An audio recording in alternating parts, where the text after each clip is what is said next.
Hello, everyone, and welcome to another Aftershock. We are here tonight after a 3-0 loss for the San Jose Earthquakes against Sporting Kansas City on the road. Robert Jonas, Alex Morgan, I'm Phil Leva. Robert, I'm going to kick it over to you first. I'm curious to get your initial thoughts after the match. What do you think? I'm ready to forget this match. I think a lot of people are. That was not exactly the kind of game you'd want to see. And again, you go down or 1-0 in 2 minutes. You go down 2-0 in the first half. You may lose a little bit of intensity, but it's still an opportunity to put something together and try to get back into the game. And I just didn't see a lot of that. Jamon and I on Twitter were going back and forth about the fact that the center of the field was a bit vacant at times, and I think that contributed to a lot of joy for Kansas City. And even with some of the adjustments in the second half, they were the team feeling great and coasted to probably the easiest 3 points they've had on the season. So, you know. I guess the Quakes, they won the first game against Kansas City this year. They've lost the second. They didn't lose any points in the standings, but they lost a lot of kind of that energy, or maybe that feeling they had after the good win in Vancouver. So, a lot to do this week with a couple home games on the agenda. Yeah, and a lot of changes were made during the match, including the substitutions. Alex, there was a lot going on in the Slack tonight. I'm curious as to what you think regarding the match and kind of some of the chatter that you're hearing from the fan base. I think, on the contrary here, this is exactly the kind of game I want to see if I were Peter Vermees. Because, Sporting Kansas City dominated this game from the opening whistle to the end of the 90 minutes. I don't know if Luchi Gonzalez would like me saying this, but the San Jose Earthquakes got pummeled again tonight. And this time they didn't get lucky. Last weekend, I think we saw a similar match against Vancouver that could have played out very similarly. Vancouver were on the front foot, had a lot of chances. Sporting Kansas City were also on the front foot, had a lot of chances. The difference being tonight that they put their chances away, and they just had so much joy in and around the box. I mean, right at the top of that box there, San Jose couldn't do anything to stop them. We saw Russell cutting in from the right wing, cutting in from the left wing. We saw Pulido dancing between the defenders. The Quakes just didn't know what to do at the top of the box. They weren't quick enough to step up. And when they did step up, they got beat. So Sporting Kansas City just had a lot of opportunity in that space. And yeah, the Quakes got beat. They were the worst team tonight, and they're going to have to go back to San Jose with a pretty bad loss tonight. Yeah, there's a really quick turnaround coming, right? With the game against the LA Galaxy at home on Wednesday night. Just looking at some of the defensive woes and some of the goalkeeping difficulties, you could even say it wasn't Danielle's best game for the squad. Robert, just kind of looking at what needs to be improved upon. I know we're probably going to have an opportunity to hear about this a little bit from Luchi, but what do you anticipate his responses will be? I mean, what do you think the Quakes are going to have to do to turn things around to be successful against the Galaxy midweek? I mean, at this point, they just got to trust that they can put chances together, that they can defend the center of the park, and if they kind of tighten up that spine, then I think it puts them in a pretty good place. We know the Earthquakes have played very, very well at PayPal Park, and it's a non-MLS opponent. That's the only team that's able to really beat them there. And so, with that in mind, and with a few days to prepare, I do feel that the team's going to come out a bit hungrier than certainly more hungry than they did today. But the numbers, in this game, as Alex said, the numbers against Vancouver were very much lopsided, and a lot of that does come from the just the ability of the team to push forward creatively. I don't know. I just didn't see a lot of that tonight, and it felt disappointing. Make those adjustments, and maybe this team can really rebound and make a 6-point week. I have to push back on Phil, though, because Phil, you preface your question by saying that this was maybe not Danielle's best performance for the Quakes. This was a pretty spectacular performance from Danielle in goal. I think if Danielle hadn't been in goal, this could have easily been a 4 or 5-0 loss for the Quakes. I mean, he still made multiple. It's a 3-0 loss. Regardless. It's not a hypothetical. He literally tipped. He had probably the MLS save of the week, tipping that early shot onto the crossbar. Yeah, he had another kick save. I mean, without Danielle, this probably would have been even worse for the Quakes. I mean, I don't know how you can dispute that one, Phil. I mean, like, he made some good saves tonight. Don't get me wrong. It's a 3-0 loss, so that's kind of, marshaling the back line, getting things going for the team, distributing out of the back. Just wasn't good enough from Daniel in that aspect at all. I mean, if we're talking about shot stopping, yes, absolutely. But getting things going and they really open things up with the substitutes too. We got to consider that. I mean, Luchi makes some wholesale changes here. They look at a glance at as like one-for-one changes, but we have players with entirely different skill sets coming in, right? We saw how quickly things shifted when Jack Skane came into the match. We saw for the first time Matthew Hoppe, right? We got to see what he got to provide. But overall, they were lacking that cohesion from back to front. So I have to disagree with you here. Yes, there were some spectacular saves. We've come to to consider that like normal from Daniel to do that. Like it's one of his best qualities. And yes, perhaps he did prevent the score from being run up to 6-0 or worse. But it's still a 3-0 loss. They didn't get anything going from the back, starting from the goalkeeper position, moving forward. So overall, I just think like if you were to look at the match at every aspect of the pitch, I think Luchi could find something that they can improve upon moving forward. I mean, so what I am willing to concede here, Phil, is that I think on the first goal, Daniel might have been able to do better. He's a keeper who plays on his line because he's so good at shot stopping and has such quick reactions. And so he doesn't usually come out and claim many of those balls. But on this one, maybe you wonder, okay, could he have stepped out, made himself big, closed down the space, tried to make a punch there and stop the ball from, nestling in the far post there. But I think that's a stretch. I don't think you can blame this one on Danielle. I think this was the fact that you have two center backs who don't step up to the ball. I mean, you're taking the statement that I made and like turning it into that being an absolutely shambolic performance from Danielle. I think we've come to expect great performances from Danielle week in and week out. He even got recognized on the sheet for MLS Team of the Week, right? Like he's been putting in some really solid performances, and tonight was like mediocre for him, which is really bad. So I think we just overall, like, it was a poor performance from the team, and Daniel is included in that. And I don't think it's any worse than that. Look, if I were to put together like a studs and duds list, I don't know that Daniel would necessarily be on my duds list for this match. But the fact of the matter is, it wasn't his best performance. That's what I'm saying. Okay, I'll accept that. We can call this one even. I'll accept that. Robert, are you happy refereeing this one? Is that a good outcome? I'm very curious on the studs and duds list if we have anyone we could even put on the studs list, to be honest with you. I thought Jack Scan maybe had a pretty remarkable, well, at times good performance. He had the best shot of the night, minus the penalty kick disaster there at the end. And again, we've seen him do some look really good at time when he gets his minutes. Game situation, it makes it a little tougher to evaluate him. I think Matthew Hoppe is the same way. Can you really look at this game and make an evaluation of what we're going to see moving forward? I hope to ask Luchi that question. But he might have been the one stud on the list if anybody. And Alex, it looked like you were about to agree. Maybe you had a few extra things to add to that. I mean, yeah, this was another phenomenal performance from Jack Skane. He was the bright spot for the Earthquakes in this game. When he came on at halftime, even though he's been carrying an injury, it did not look like it, because the motor that he has is crazy. When he is pressing, when he is chasing the ball, he looks like a demon out there trying to track it down, and he scares defenders. He causes turnovers, and then he's really good at taking on players in front of the box, in the box, drawing fouls. He knows when to lay the ball off. He was doing everything right tonight. There was the gorgeous opportunity he had with the Matthew Hoppe ball over the top. I mean, the touch he had to take it down when two men were marking him. And then I think it was a good, shot at goal. Unfortunately went just wide. And then obviously the work he did to win the penalty. This was another phenomenal performance from Jack Skane. And it makes me think that he deserves the starting spot, because look, Jamir Montero, he's been okay. He had one really solid ball in behind for Christian Espinosa. That was when Christian Espinosa had the ball across the box that Hoppe narrowly missed. That was probably San Jose's best chance of the night. But is Jamir Montero really pushing the tempo?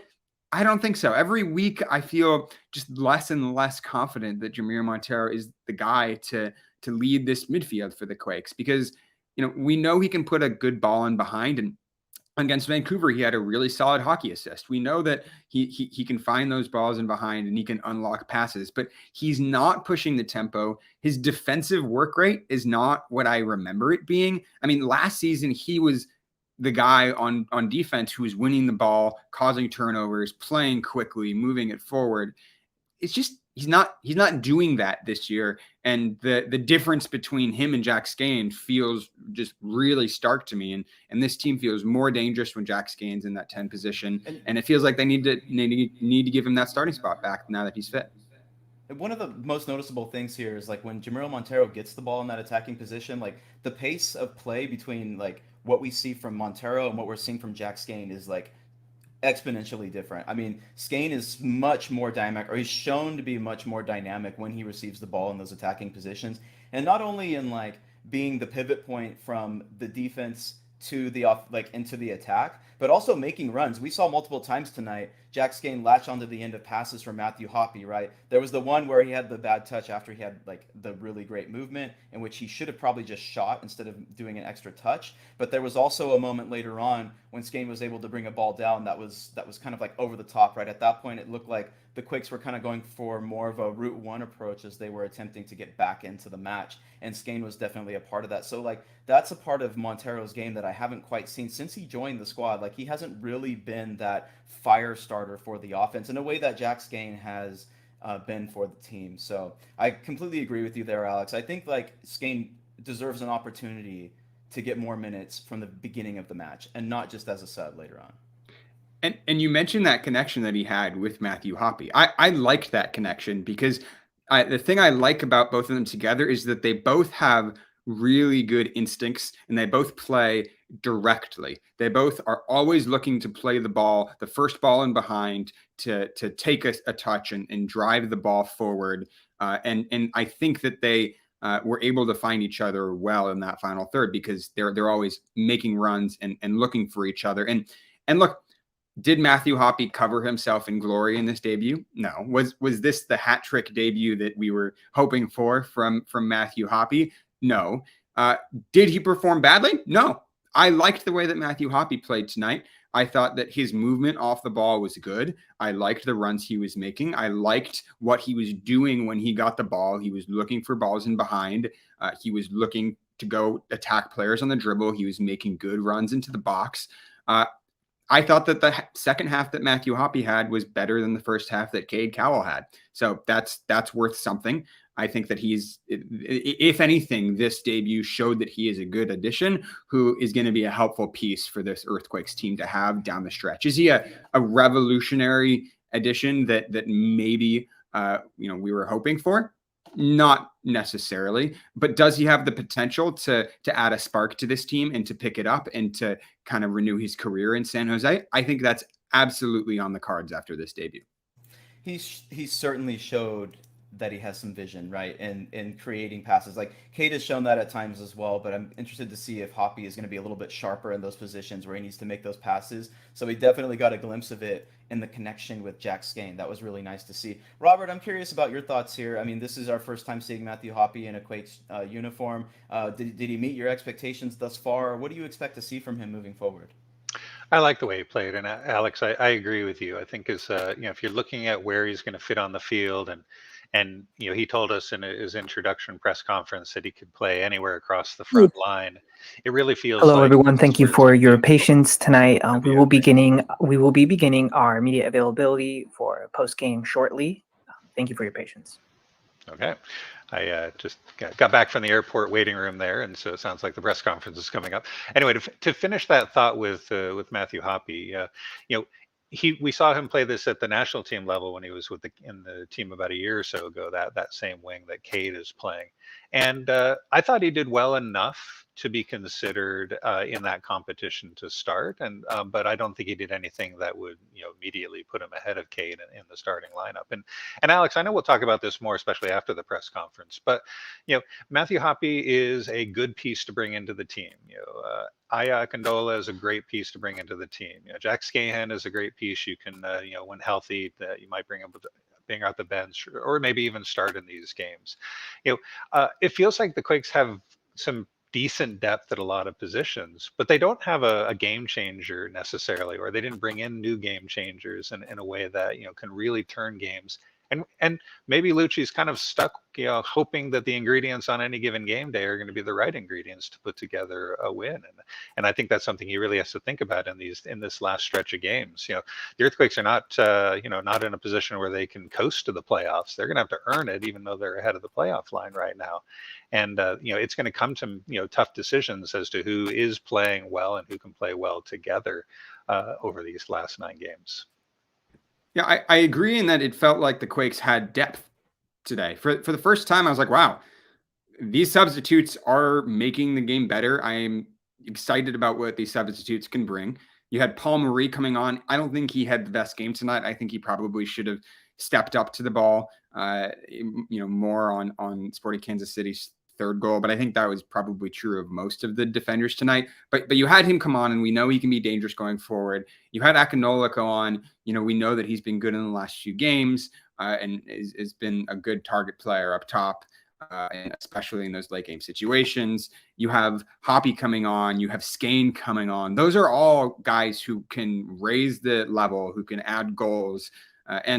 It's a far cry from where they were just 3 or 4 months ago when they were sometimes struggling to put together a full roster of players who you feel like could make an impact off the bench. So now that you have Jackson Ewell back from suspension, now that most guys on this team are fit, this feels like a team with solid depth, and it feels like at any point, 1 or 2 players like Skane, like Hoppy, like Cowell could break out and be able to take this team to the next level. So there's not really that player driving this team right now. It doesn't feel like, and they didn't really go and get one over the summer transfer window, but it feels like there are a bunch of guys who could do that. I'm curious. I was going to ask this after the press conference, but since we have a little bit of extra time, I wanted to talk about a rumor that came up very recently. Tom Bogert in The Athletic had mentioned that Jeremy Ebobisse... let me just read the tweet in case folks are listening in podcast form. He said, another MLS player has emerged as a target ahead of Euro transfer windows closing. San Jose Earthquakes forward Jeremy Ebobisse. Sources say a club in England's championship and another in Spain are interested in the forward. Timing is tough with the MLS window closed. And then he put a link to his article, and maybe folks who are in the chat right now, if anybody has the ability to link it there, or I can put it there in just a moment. I'd be interested to discuss this because you guys were just talking about the depth here. Having Ayo Akinola, having Matthew Hoppy, and the other forward and attacking options that the Quakes have. What do you think of this possibility that Jeremy Ebobisse, one of the better strikers for the team in the last couple of years, could possibly be moving on? Does this make the team better, or is in the short term, or is this something that is going to benefit the team a little bit farther down the run, maybe next season? But if they're going for the playoffs, Robert, you had mentioned they don't quite have that game changer. Yeah. I mean, is this an opportunity to bring that guy in? If you transfer Jeremy Ebobisse at this point, it does not help the Quakes become a better team. It helps the bank account potentially so that you can invest to make this a better team. And maybe if you want to kind of be looking ahead at, cashing in at a time when there's interest in him, you do that. But if the Quakes, want to have their top forward, and I still believe he is the top forward on this team, you don't transfer him at this point. It would be a gamble. It would be a definite gamble that you've got to put the money on one side and the potential success of this team on the other hand, and really decide is it worth it? Is it kind of tipped in your favor? I would think it would need to be a pretty reasonable amount. And Alex, I know you want to talk on this too. Transfers make a big difference to teams coming in and going out. Jeremy is the kind of transfer I don't know if I would do, whereas the Cade Cowell is one I would do. And not to rehash our discussion after the Vancouver game, but I'm sure we'll have some time to talk about that tonight. But this is one of those places where one transfer just seems more correct than the other. And let me just add a little bit more here. First of all, thank you, Jamon, for linking that in the YouTube chat. If folks want to check out the article to support writers for Major League Soccer, I think it's really important. So you can check that out. It's on the Atlantic. One thing I wanted to add is that this has actually been kind of a hot topic in the YouTube chat for a few of the shows. One of our regulars, Ben, he has mentioned that he doesn't think that Ebobisse has necessarily been cutting it. Alex, what do you think? Is this the right move in this moment, or is he somebody that the Quakes need to hold on to? For the record, I don't necessarily agree with that sentiment that Ben has, but there are folks who do believe that. What do you think, Alex? I think this is a distraction. I think that there's a low probability of Jeremy Ebobisse moving to a championship or La Liga club in this transfer window. And I don't think that the Quakes should sell him. I think that he is very critical to this team's success this season. And if you sell Jeremy Ebobisse, you don't have an obvious starting number 9 who can take this team to the playoffs and have them succeed in the playoffs. I think if they sell Jeremy Ebobisse, it's too late to re-sign anyone. The MLS transfer window is closed at this point. I think you're kind of throwing in the towel for the 2023 playoffs and for this playoff push that the Earthquakes are making right now, because Jeremy Ebobisse scored 7 goals this season. He is their main guy up top. He is critical to this Earthquakes team right now, and I think it would take a lot of money to justify that sale. I think it would probably take upwards of $7 to $8 million to make that transfer worth it for the Quakes right now. And I don't know if there is a market for Jeremy Ebobisse at that price. I could definitely believe that there's a market for him at the $4 to $5 million range. Because if you score 17 goals in Major League Soccer last year, like he did, that's a very reasonable sum to request.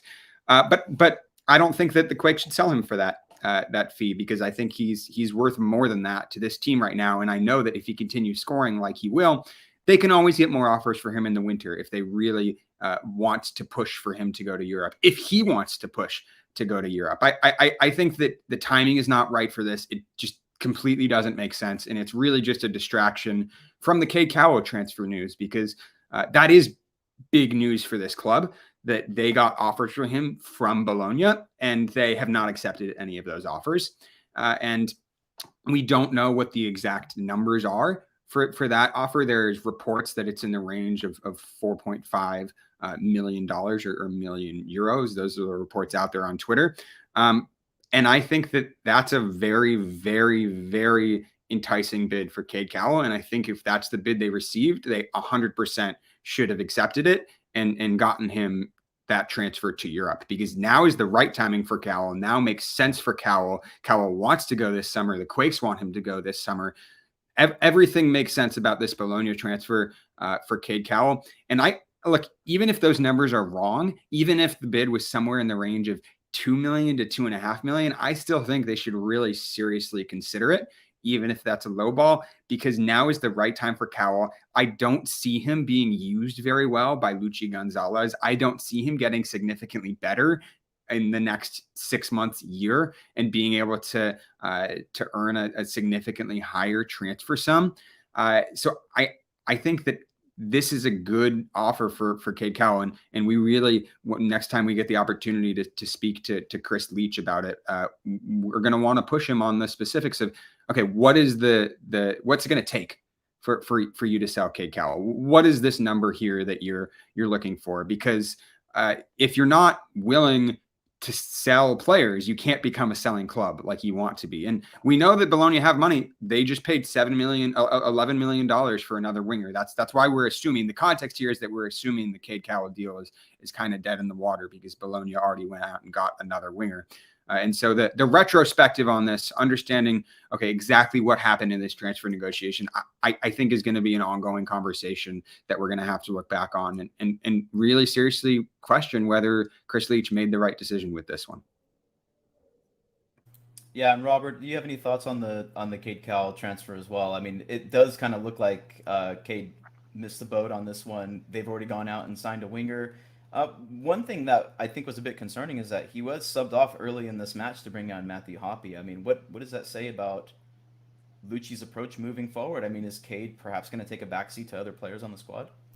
I think it's still Cade's position, starting position to lose. And again, I think, we saw Matthew do well enough to put himself in contention.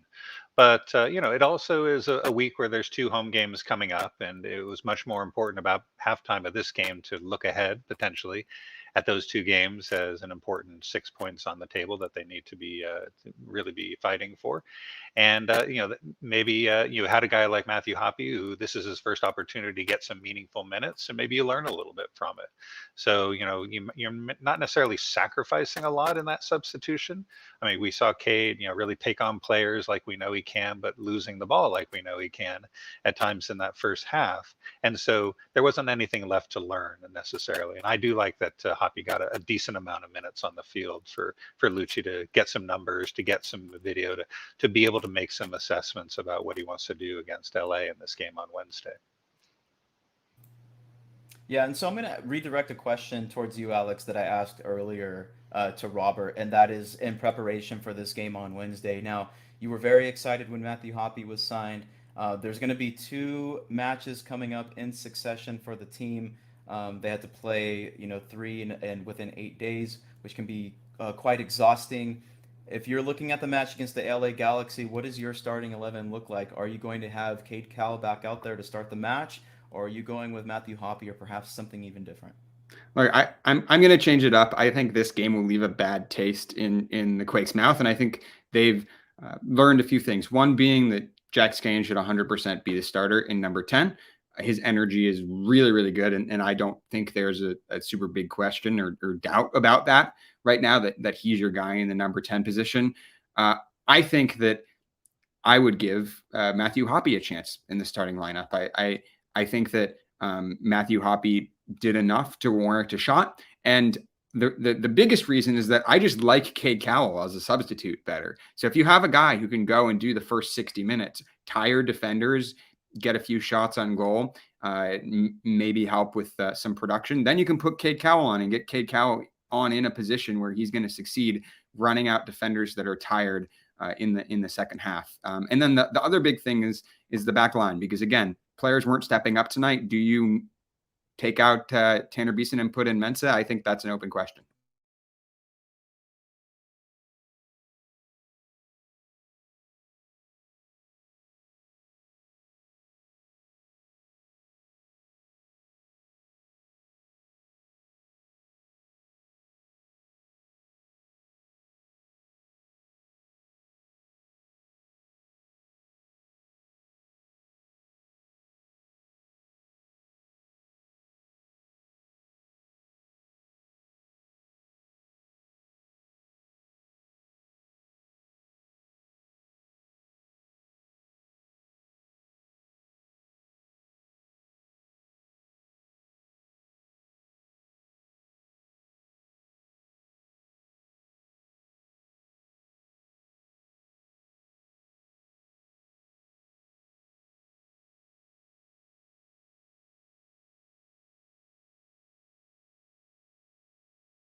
Hey, Luchi, can you hear us? We're not able to hear you over here. It looks like your mic is off. Yeah, I wasn't ready yet. Got it. Thanks. Hello, everyone. Thank you for joining us for tonight's post-game media availability. We will start with the first question from Jamon Moore. Unmuted. Hey, Luchi. Obviously, a poor result tonight. Really felt like defensively had some issues kind of stepping to the ball in the final third and putting the pressure in places that you would want to put it on. What's your assessment in a 3-0 loss today and an XG that looks a bit similar like last week, but it did feel like, with the penalty that was drawn, that you guys were more on the front foot tonight. Thanks.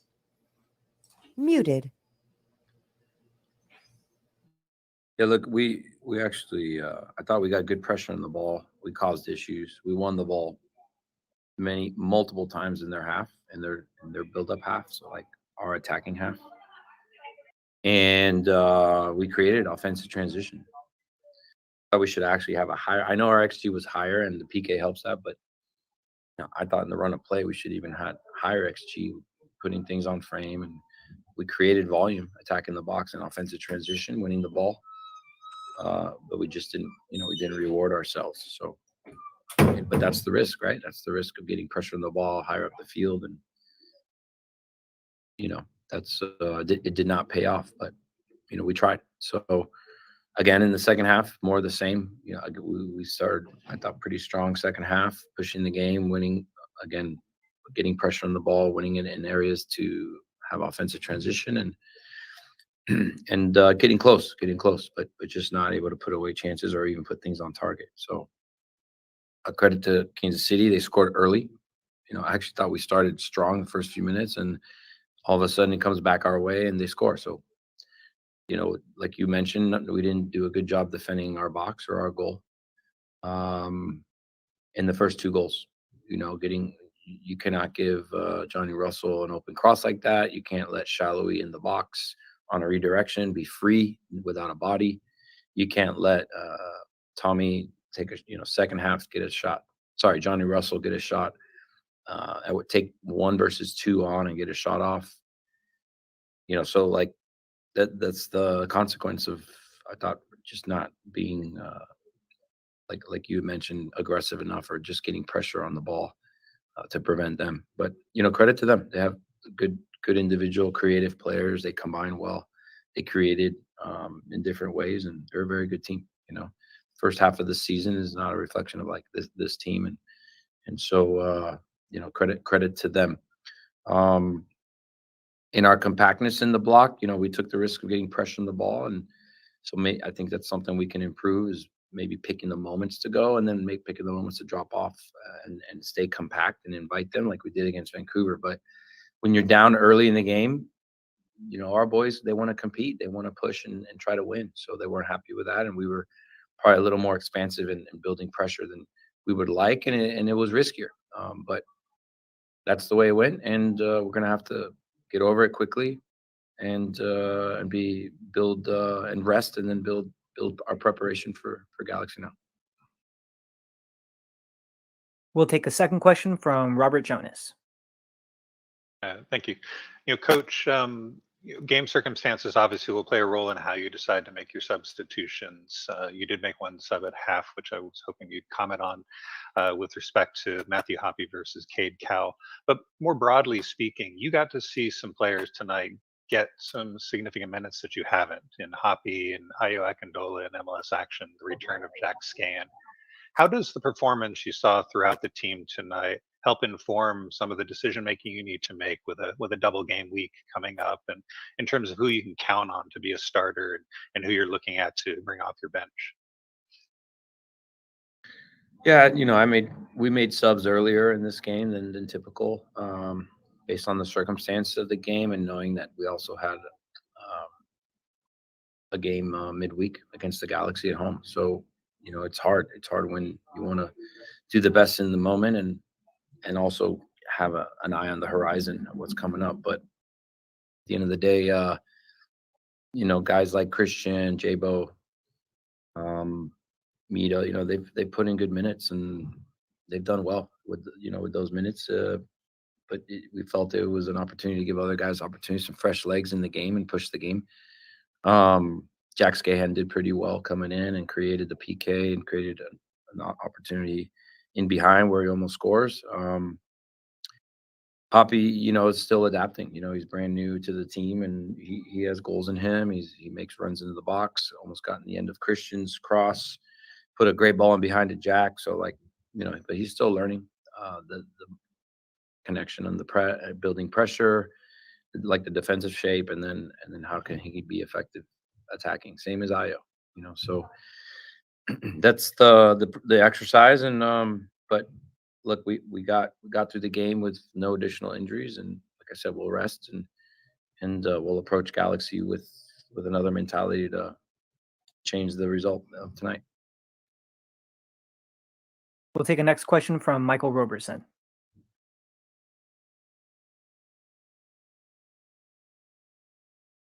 Okay, Coach. You had an opportunity to get a score with the penalty kick, but it didn't happen. Does that provide a negative moment going into this Galaxy game, even though we knew pretty much that wasn't going to be a win, but that would have been something good to take into the next game? Yeah, look, it's all about the next moment. We as a team pride ourselves in trying to be present with each moment. So look, again, credit to the guys. We didn't give up. They pushed the game at the end. They earned the PK. It's unfortunate we didn't put it away. So Christian usually takes those, and Jabo, if not Christian, and neither were on the field. So the guys had their moment to step up and do that. And I thought Carlos Gresso had a pretty good physical, aggressive game recovering the ball, and he stepped up to take it, and he's not a typical penalty taker for us. So that's something we'll discuss if Jabo or Christian aren't on the field, and how do we approach the next time that we're in this situation. But it's not from lack of courage, or desire or want, but yeah, we would have liked to definitely put that away and just gain momentum for the next moment. And look, goals for, goals against, goal differential is important in a playoff qualification. So we want to do better and take advantage of that next time. And with respect to the team's travel schedule, we will close with the final question with Alex Morgan. Hey, Luchi, thanks for joining us tonight. It might not have been, one of the worst performances of the season, but just with the 3-0 scoreline, it is one of the worst scorelines of the season so far. So I'm curious, looking back, if there's anything that you would have changed about the way that you approached this one, maybe with respect to how much success that Sporting Kansas City's wingers had in and around in the box, or just tactically going into this one, what you would have wanted to have back. Yeah, it's always not easier, but more clear in retrospect what coulda, shoulda, woulda done. But I agree with that. In terms of our performance overall wasn't poor. We had XG. We created offensive transition. We won the ball, like I said, in their half many times. In fact, more times than normal away from home. We didn't reward ourselves on the score sheet. And Kansas City were very efficient. I mean, they scored in the first 5 minutes, on their first diagonal cross in the box on the weak side. And so we have to have more pride, in just having a more complete game, attacking and defending the boxes. And it wasn't our night. So we won't overthink it. We're very, disappointed with the score line, because people that don't watch the game see that score and there's assumptions, but we know we created things and we know we didn't defend good enough. So now it's done. Let's move on and respond to the next moment and believe this is what this team has been doing all season. And I believe that they will be ready to do it again. Thank you, everyone, for joining tonight's media availability. That concludes tonight's post-game press conference. Good night. All right, I don't think there was much surprising in his responses, at least from my perspective. We heard Luchi talk a bit about some of the defensive difficulties, right? I think he did discuss the pressure and how effective that was. That's not really something that we talked about in the Aftershock so far, but it's definitely something that stood out to me during the match. But one moment I think that was really difficult for the team was when Tommy scored the goal, and that was a moment in which they did not apply the pressure. In fact, it was Paul Marie right after coming on as a substitute. And we haven't talked about Paul Marie's performance too much this match either. I think overall, though, it was a lot of the defensive woes and the defensive organization. And Luchi, I think, confirmed that for us, that that's where a lot of the difficulties lied. There were offensive opportunities, but I think he was also clear that they just didn't execute well enough on scoring the goals. So I did post up the XG stats, which one thing that was really surprising was how low Sporting Kansas City's XG actually was, which just goes to show that they really capitalized on the half chances that they had. I mean, Johnny Russell had an incredible dribble there, but even the Tommy goal was kind of like, that was outside the 18-yard box. He didn't have pressure applied to him. He just kind of like took a chance and got it. So kind of considering some of the responses that Luchi gave us tonight, Alex, I'm going to kick it over to you first. What do you think? Yeah, I mean, sometimes I'm frustrated when Luchi holds back the way he did in that press conference. He wasn't digging into his players. He wasn't digging into the team or the decisions that he made. I think he was more optimistic about this one than I was. He seemed to think that they had created more in the final third and were winning the ball up front more than I recall. I definitely think in the second half, he's right that Jack Skane was a bright spot. And he's right that Quakes were able to win a penalty. And if you actually look at the XG, it's remarkable that the Quakes had more XG in this match. So it's kind of hard to argue with him on that front. I think that's probably more or less a wash, and I'm willing to give him that one. And I also look, it would have been nice for him to say we didn't know how to contain Sporting Kansas City's wingers. In hindsight, I would have had, our two fullbacks be much more aggressive when they're stepping up and play much tighter to them in front of the box. I think that's a pretty clear adjustment the Quakes could have made to get a better outcome in this one. But I also respect the fact that, look, you're going to have down games sometimes and you don't want to overthink it. You're away from home and you're going to come back in 3 days and get a chance to make it up against the Galaxy. And do I think that this game is got me seriously concerned about San Jose's ability to compete for the rest of the season? No, I think it's just one they kind of have to move past. And so I get where his press conference was coming from. Maybe big picture, there's some concern that, okay, maybe this is what's going to happen in the playoffs, guys. If the Quakes, make the playoffs and they're, a kind of bottom seed in the Western Conference and they go away from home, this is something that I'd be worried about. That's lingering in the back of my head. Yeah. But is that a really pressing concern that, Luchi needs to get fired up about right now? Not really. I kind of wish Jamon was here to comment for a second, because he did write an article earlier this year, which I will reference our website in just a moment. But there was an article talking about how we shouldn't be as anxious going into these road matches and how we should be more worried about the home matches rather than the away matches, right? Like the one coming up against the LA Galaxy. It's a great article. Check it out at quakesepicenter.com. You can become a patron and get access to that for just $2 a month. If you want to join our Slack, where a lot of the conversations happen during the match, you can find that for $5 a month. You get access to the Slack. We've got a lot of our wonderful members on there with us commenting throughout the match. So just thinking a little bit about that as well, in terms of the Quakes approach coming into this match. Robert, Luchi reflected on that a bit. Alex, you asked him one of those like in hindsight questions, which is like really dangerous in certain situations, but I'm glad that Luchi handled it very well and did well to answer your question, which I think was a good question. Robert, what do you think about that? Kind of looking at things in hindsight and going forward here. The approach that Luchi took going into this match, how do you feel about his response, and do you think that he could have done things differently?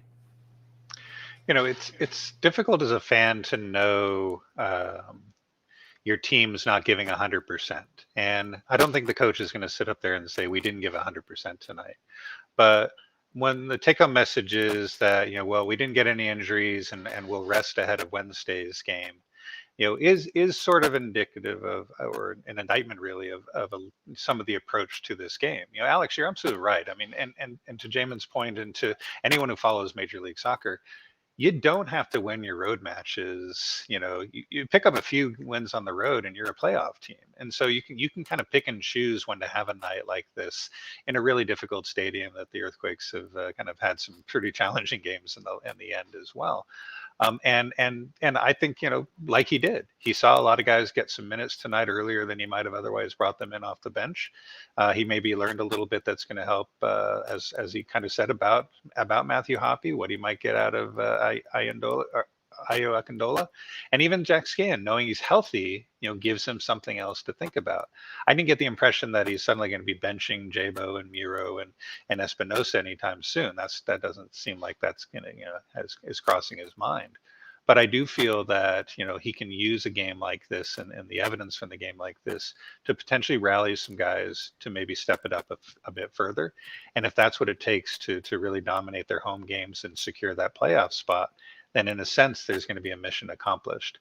But yeah, Monday morning quarterbacking, Sunday afternoon quarterbacking, whatever we're doing here, that was a game you just sort of lock up, throw away, and not forget it or remember it as a fan. And you hope that this Quakes team looks much better when it comes to Wednesday. Alex is ready to talk here. Well, there is one thing that I'm not locking up, that I'm not looking past.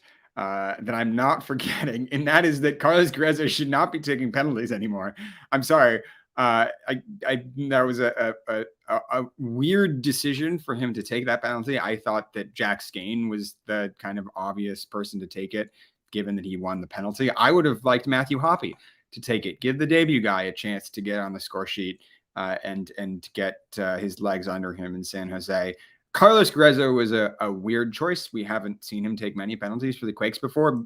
Luchi admitted that he's not the first guy. And I think Luchi didn't say it directly, but I think Luchi was probably thinking similarly as I was. If you miss a penalty, if you hit a poor penalty like that, you're not going to get to take another one this season. And the Quakes have other guys who they can turn to. Well, and you do wonder if there's nothing really to gain by him taking that penalty. He's a locked-in starter defensive midfielder, at least you expect him to be. But having another guy get the opportunity to score a goal, get his first goal with the Earthquakes, like you mentioned a couple of those names, and even actually be able to carry momentum forward. Grayso, we don't expect to be on the score sheet. So in that sense, it's a bit odd for him to step forward and take it. I don't know. Maybe every player thinks a penalty is an easy shot, and he certainly took it like it was going to be an easy goal. And I also want to admit that Tim Melia is just the greatest penalty saver in the history of Major League Soccer. If you recall, he has a history of saving penalties against the San Jose Earthquakes, the penalty shootout, the last time the Earthquakes were in the playoffs. I think he saved 3 in a row. He saved 3 in a row in 2020. He also was part of knocking the Quakes out of the U.S. Open Cup in 2017, and when that went to a penalty shootout. So there is trauma there as well as an organization going up against Tim Melia. And so if you have a penalty against Sporting Kansas City, is it really much better than like a free kick at the top of the box? I don't think so. Yeah, well, anyway, I agree with you guys that Gruezo shouldn't have been the one to take it. I think in this instance, Matthew Hoppe is not the one that should be taking it, considering he just came into the squad. I don't think you're no fun, Phil. You're no fun. Welcome somebody onto a team. He hasn't earned that yet. I think the one who should have taken it should have been one of the players who needs to get a goal to get out of the funk that they're in, one of the attacking players. That's who it should have been. So in this case, I think it should have been Ayo Akinola who should have taken the penalty. I think that's the best option here. He has been with the team a little bit longer than Matthew Hoppe. He has put in some minutes. He was fighting hard at the end of the match, and he doesn't get the opportunity to take it. I think it would have been really great for his confidence for him to take it, and it would have been a good attacking option, especially if we're going to see Akinola up there paired with Jeremy Abobasi, or just to continue seeing him as a striker at the top of a 4-3-3 formation with the wingers at his side. Hear me out, Phil. I think you're down 3-0. It's not a hugely important penalty. I think you have Danielle take that penalty. And here's why. I think of all of the Earthquakes players on the field in that moment, Danielle is the most likely, maybe aside from Hoppe. I still, my first pick might still be Hoppe. I think Danielle is the guy who's most likely to garner super big money European transfer. He is only 29 years old. If he continues to save shots like he has been this season, I wouldn't be surprised if there is a solid $6 to $7 million offer for him from Europe at some point this season. I wouldn't be surprised if he goes there for 2 or 3 years. So I'm saying you take Daniel up there, you have him convert a penalty, and you make it look like he is an all-star penalty taker, and you add an extra couple $100,000 to his transfer fee right there, and you have some fun while doing it. So that's my number 2 shout. I think that makes sense. I think that that's what I would root for as a chaotic neutral. Alex definitely plays to the crowd. That's for sure. You are the Hulk Hogan of the podcast. That's for sure. So. Hey, I'm just saying what I would like to see on the field, and I think that Danielle taking a stoppage time penalty would have made that game worth it. Can I look back on this game and say, I'm glad that I spent my 90 minutes on a Saturday evening watching this one? Of course I can't do that for this game. But if Danielle had stepped up there and converted a last-minute penalty, that's all I would think about for the next 5 days. So, that's what I'd like to see. Fair enough. I don't know that he needs a confidence boost, but I like the idea of getting his value up a little You bit. are the one who was at the top of the show who was questioning his performance. There you go. You give him some confidence. I questioned the performance of the entire squad, and I said that he was a part of it. I think somebody misconstrued that and said that I blamed him for the match. No, I think that's ridiculous. But I do think that, there are other guys on the squad. Robert was pointing at me, so I think he agrees with me, right, Robert? I think that's what you maybe a little bit. I think this is a good time to round things out, you guys. Let's move to the last segment of the show, which is the final thoughts. Robert, I'd like to get you back in on the conversation here. Your final thoughts before heading back home to face the LA Galaxy on Wednesday night. I mean, I'll say it again. It was a very frustrating game to watch. I mean, if you're a Quake supporter, you probably really wanted to turn off the Apple TV somewhere in the middle of that second half, especially after goal number 3. But you stuck with it because you were hoping you'd see something amazing like a Danielle penalty kick at the end, and unfortunately, you didn't get that. And now you're sitting around, counting the days till Wednesday. I mean, it's a Cali Classico, and it's at PayPal Park. We haven't had that many of those since the team has looked at Stanford Stadium as a place to host Los Angeles. So knowing that the intimacy of what PayPal Park provides, a midweek game where only the super hardcore fans are likely to be out there and probably making that place pretty busy. That's something I think the fans can look forward to, and really it's up to the players to make sure they're up for it as much as the fan base is going to be. And then this 3-0 loss just kind of gets buried in the standings, buried in the old flow chart there of games as like, okay, well, they had 2 nice road victories in Seattle and Vancouver, and then kind of stunk it up in Kansas City. But hot damn, they came out and crushed the Galaxy at home. So that should be the message. It reminds me a little bit of the team going into the Cali Classico at Stanford, where we were all really expecting that team to step up, and it was a really hard fought game. Ended up being a draw, and the Galaxy obviously felt a bit aggrieved that maybe they should have had some opportunities to win that game. So here it is, second time around, second time at home, and a chance to kind of make things right in the rivalry universe. So that's what I'm looking for. A couple of days of people getting on the edges of their seats, both fans and players, ready to put out a fantastic performance on Wednesday night. All right, Alex, you're up. Yeah, I agree with Robert. And I'll refer us back to Jamon Moore's playoff simulator. The Quakes only need 2, maybe 3 more victories in order to secure a spot in the playoffs. If they can take one of those against the Western Conference rival in the LA Galaxy, I think that would be a fantastic result for this team. And this is the kind of game that I'd look to help rejuvenate some of their energy. It's been a long time since they've played at PayPal Park. It has been 7 or so weeks since they've played at PayPal Park. We haven't been there since the beginning of July. This feels almost like a new season, and it's an opportunity for them to get started and start that new part of this season on the right foot. And if they do that, they're on 38 points. 38 points is a lot of points to have at this point in the season, gentlemen. 38 points is right on the cusp of the playoffs.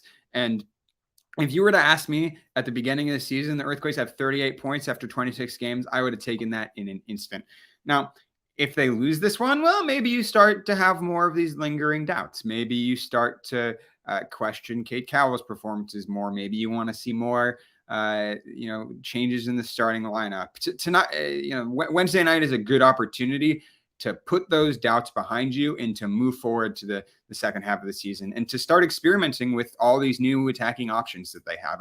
I don't think there's a reason for Luchi Gonzalez to be doing the same thing at every point in every game at this stage. They have enough points in the bank that they can go out and try new fun things in the offense that you will be able to use in the playoffs, depending on who you're playing in the playoffs. They need to have a kind of tool belt at this point of tools they can pull out in the playoffs so that something like this doesn't happen to them in the playoffs. You want to avoid this in the playoffs, a game like this, and the way you get there is by giving more guys time up top to be able to start a hot streak and finding new formations that make this team allow this team to score more goals. Going into the game on Wednesday night, I actually agree with Robert in that this is a match that can be a huge boost to the squad. You're beating your rival at, you have an opportunity to play your rival, the Cali Classico, at home to pick up points in a match in which you expect to get points because it's a home match, and the Quakes have been winning at home. And so it's a match that I fully anticipate they will be going into on the front foot. So I would like to see a lot of the same players called out that we saw tonight again in the match against Sporting Kansas City, called out for the match against the LA Galaxy, with one exception. Alex, you had mentioned earlier in the match that you would like to see a change at the central attacking midfield position, and I completely agree. I think in the short time that we got to see Jack Skane tonight, he proved that he is the dynamic playmaker and game changer in that position that we need to see more often. Now, Jamiro Montero brings a lot of experience and skill on the ball, and he works really well in tight positions at times. But the fact of the matter is, one area that the Quakes really need to improve upon, I think, going into the playoffs, and which will actually make them a really dynamic force and have teams like fearing them, is being quicker in the attack, being able to move the ball more quickly up the pitch. They have the players that can run onto the ball, right? They have Christian Espinoza, they have Cade Cowell and Jeremy Abobasi. During the broadcast tonight for against Sporting Kansas City, one of the things that the commentator said is like, he would take Espinoza, Abobasi, and Cowell like any day. Like that's an amazing attacking force that you have at the top of the formation. But the Quakes just need that player to make things happen, to link those passes like quickly enough at their pace. We know Espinoza can do it, but he can't do it by himself. He needs an attacking player that can do it with him. And I think Jack Skane is that guy. So I would like to see 10 out of the 11 guys that we saw tonight back on the pitch, but also Jack Skane being added into the mix, because I think that's going to be really powerful and dynamic against a team like the Galaxy, who really have not been great this season. I think this is a good opportunity for the Quakes to pick up 3 points. So with that, I would like to suggest everyone once again to check out our website, quakesepicenter.com. Follow us on social media at Quakes Epicenter on Instagram and Twitter and Threads. And make sure you check out the Patreon as well. Oh, and the shop. I keep forgetting the shop every time we do this. We have scarves on sale right now. Check them out. They're really cool. There's one behind me here on this side. Sorry, it's not mirrored. It's on this side, and there's one behind Alex as well. You can see it. Robert has this over off camera, but I know that he has one as well. So make sure you check out those scarves. There's some stickers and other cool stuff available. Robert has the mug. I don't think we have that on sale quite yet, but hopefully that's something that we can limited edition for Robert. It's a limited edition, right? But make sure y'all check that out. And just really hoping to see more of you all on the Slack. There's a lot of great commenters here on the YouTube that I would really like to see you come over and join us. I know it's $5 a month. It's a couple cups of coffee for the week, but if you're willing to pitch that in, then you can join us for our wonderful discussions during the match. Phil, Alex, why are you shaking your head? I don't know where you're getting coffee for like $1.50. I get my coffee black, Alex, and it's like $2.50. Maybe you should try it. It's less calories. It's good for you. Yeah. So a couple cups of coffee, at least for me. It's like one like Starbucks Frappuccino is what it is. Okay. So for the cost of a Starbucks Frappuccino, you can get entire month's worth of access to the Quakes Epicenter Slack. So there you go. So make sure you check that out. Like and subscribe to the show right here on YouTube, and make sure you turn on those notifications so you can join us after every match, including Wednesday night's match, the Cali Clasico, coming up against the LA Galaxy. Until then, thank you all for joining us tonight. We hope you have a good one. Take care.